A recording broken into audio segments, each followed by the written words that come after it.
What if the hardest season of your life is actually the doorway to your greatest one? Today we're exploring 7 signs that God is actively preparing you for something greater than you can currently imagine. But here's what most people miss. Divine preparation rarely looks like what we expect. It doesn't feel like promotion. It often feels like pruning. Jeremiah 29:11 says, "For I know the plans I have for you, declares the Lord. Plans to prosper you and not to harm you. Plans to give you hope and a future." Notice God says He knows the plans. Not that you will know them yet. The gap between where you are and where God is taking you requires transformation. And transformation requires preparation. Think of Joseph spending 13 years between his dream and his throne. Think of Moses spending 40 years in the wilderness before leading a nation. Think of David tending sheep long after being anointed king. The preparation wasn't a detour. It was the path. So if you're in a season that feels hidden, confusing, or painfully slow, lean in. These 7 signs might reveal that God is doing His deepest work in you right now. Sign number 1. You're in a season of uncomfortable growth. Here's something the world won't tell you. Comfort is often the enemy of calling. If everything in your life feels easy, convenient, and perfectly arranged, you might not be growing at all. But if you feel stretched beyond your capacity, challenged in areas you thought you'd mastered, and pushed into situations that demand more than you currently have, pay attention. Isaiah 43:18-19 declares, "Forget the former things. Do not dwell on the past. See, I am doing a new thing. Now it springs up. Do you not perceive it?" God does new things in uncomfortable places. That job that's demanding more than ever, that relationship that's requiring deeper patience, that calling that feels too big for your abilities. This is the crucible where capacity is built. The butterfly doesn't become beautiful inside comfort. It becomes beautiful inside the struggle of the cocoon. Your discomfort isn't a sign that something is wrong. It might be the clearest sign that something is very right. God is expanding you because where He's taking you requires a bigger version of who you are today. Sign number 2. Doors are closing around you and you don't understand why. You applied for the position you were perfectly qualified for. Rejected. The relationship you invested years into fell apart. The opportunity you were counting on evaporated overnight. And you're asking God why He keeps closing doors when you're trying so hard to move forward. Here's the revelation. Sometimes God closes doors not to restrict you, but to redirect you. Ecclesiastes 3:1 teaches us, "There is a time for everything, and a season for every activity under the heavens." Closed doors are not failures. They're divine filters. They keep you from good things so you remain available for the God thing. Consider this. If Joseph's brothers had never sold him into slavery, he would have remained a shepherd. If Moses had successfully defended the Hebrew slave, he never would have fled to Midian and encountered the burning bush. If Paul had been allowed into Bithynia as planned, he never would have received the Macedonian call that changed history. Every closed door is God's protection disguised as rejection. When you can't go backward and you can't go sideways, the only direction left is forward into something greater. Sign number 3. You're developing an unexplainable hunger for more. Something has shifted inside you. The entertainment that used to satisfy you feels hollow now. Conversations that once filled your time feel shallow. You find yourself craving depth, meaning, and purpose in ways you can't fully articulate. This hunger isn't random. It's divine preparation. Psalm 42:1-2 captures this perfectly. "As the deer pants for streams of water, so my soul pants for you, my God.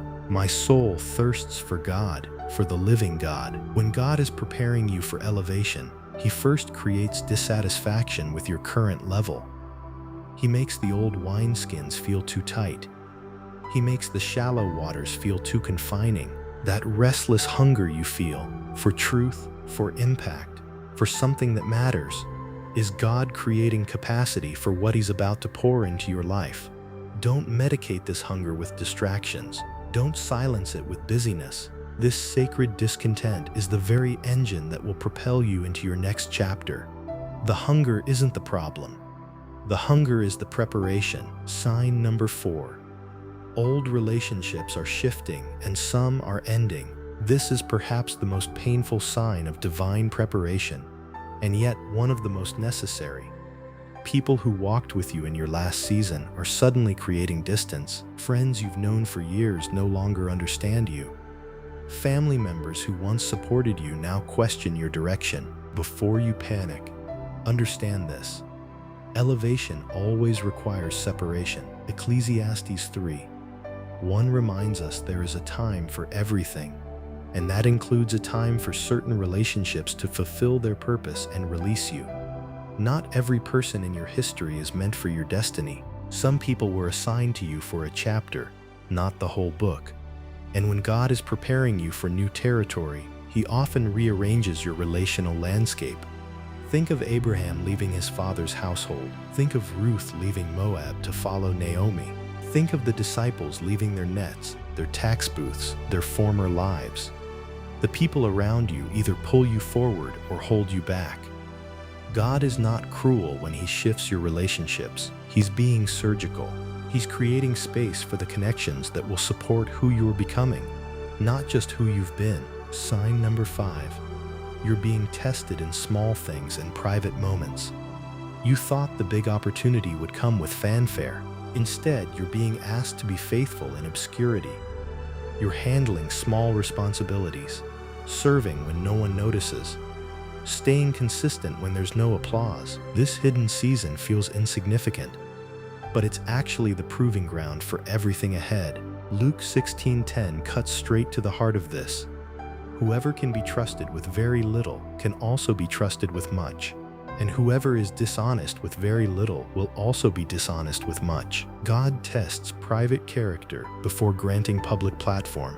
David fought a lion and a bear in complete obscurity before he ever faced Goliath before the nation. Joseph managed Potiphar's house and the prison with excellence long before he managed Egypt. Your faithfulness in the small, unseen, unglamorous assignments is the very audition for your greater calling. How you treat the one person watching reveals how you'll steward the attention of thousands. How you manage limited resources proves how you'll handle abundance. Don't despise the day of small things. This is exactly where kings are formed. Sign number 6. A divine restlessness simply won't leave you. You've tried to ignore it. You've tried to reason with it. You've tried to silence it with logic and practicality and all the voices telling you to be realistic. But this holy discontent keeps returning. Something deep inside you knows you were made for more than this. This is not mere ambition. This is calling. Philippians 3:13-14 captures this forward momentum. Brothers and sisters, I do not consider myself yet to have taken hold of it. But one thing I do, forgetting what is behind and straining toward what is ahead, I press on toward the goal. That pressing, straining, reaching feeling is divine programming. God deposits destiny into your spirit long before it manifests in your circumstances. The vision burns inside you before it's ever built around you. Abraham felt it when he looked at stars and imagined descendants. Nehemiah felt it when he wept for Jerusalem's broken walls. Esther felt it when she realized she was positioned for such a time as this. The world calls this restlessness discontentment. Scripture calls it holy dissatisfaction with anything less than God's purpose for your life. Don't medicate it. Let it drive you forward. Sign number 7. You're receiving confirmation from unexpected sources. Suddenly, people are saying things that directly speak to what you've been privately praying about. A stranger quotes a scripture you read that very morning. A sermon addresses the exact question you asked God last night. A book falls into your hands that contains the answer you've been seeking for months. These are not coincidences. They are divine coordinates. Isaiah 30:21 promises, whether you turn to the right or to the left, Your ears will hear a voice behind you saying, "This is the way, walk in it." When God is preparing you for something greater, He increases the frequency of confirmation. He begins to speak the same message through multiple channels because He wants to make sure you don't miss it. Pay attention to the patterns. When 3 different people mention the same opportunity, when the same theme keeps appearing in your devotions, when even your dreams begin to echo the direction you're sensing. God is not silent. He's actually speaking loudly through a symphony of sources. Your job is to listen, to notice, and to have the courage to act on what you're consistently hearing. Now let's talk about why preparation takes longer than you want. This is the wilderness principle, and understanding it will transform your patience. Deuteronomy 8:2-3 reveals why God leads us through extended seasons of preparation. Remember how the Lord your God led you all the way in the wilderness these 40 years, to humble and test you in order to know what was in your heart. He humbled you, causing you to hunger, and then feeding you with manna, to teach you that man does not live on bread alone, but on every word that comes from the mouth of the Lord. The wilderness isn't just about geography, it's about transformation. It strips away self-reliance. It builds absolute dependence on God. It teaches you that your calling must be sustained by His presence, not just your talent. Jesus Himself spent 40 days in the wilderness before His ministry began.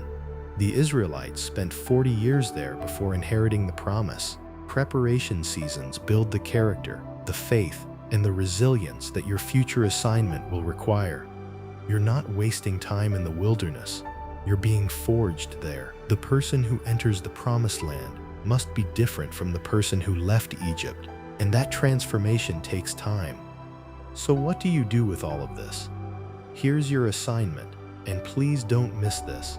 It's the most important part. Romans 8:28 promises, "And we know that in all things God works for the good of those who love Him, who have been called according to His purpose." Every struggle, every closed door, every uncomfortable season, every shifting relationship, every small test, every holy restlessness, every unexpected confirmation, all of it is working together, not randomly, purposefully, for your good and for His glory. Your assignment is simple but profound. Cooperate with the preparation.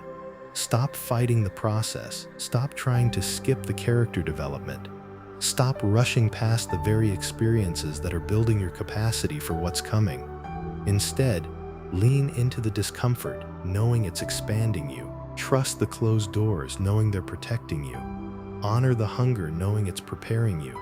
Steward the small things, knowing they're proving you. And embrace the timeline, knowing God's delays are not God's denials. The same God who began this work in you will be faithful to complete it.